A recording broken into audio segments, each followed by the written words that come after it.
うかなって階段上がった瞬間にギューッと音をするんですよ。でこう見るとこの人泣いてるんですよ。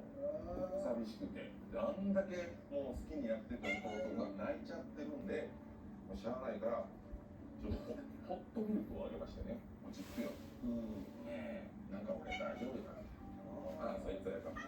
で、この眠れない夜はホットミルク飲めって言うんじゃないけど、お母さんがこうやって教えてくれたことがあったんですよ。これからいろいろあるかもだけど、とりあえず今は大変になりました。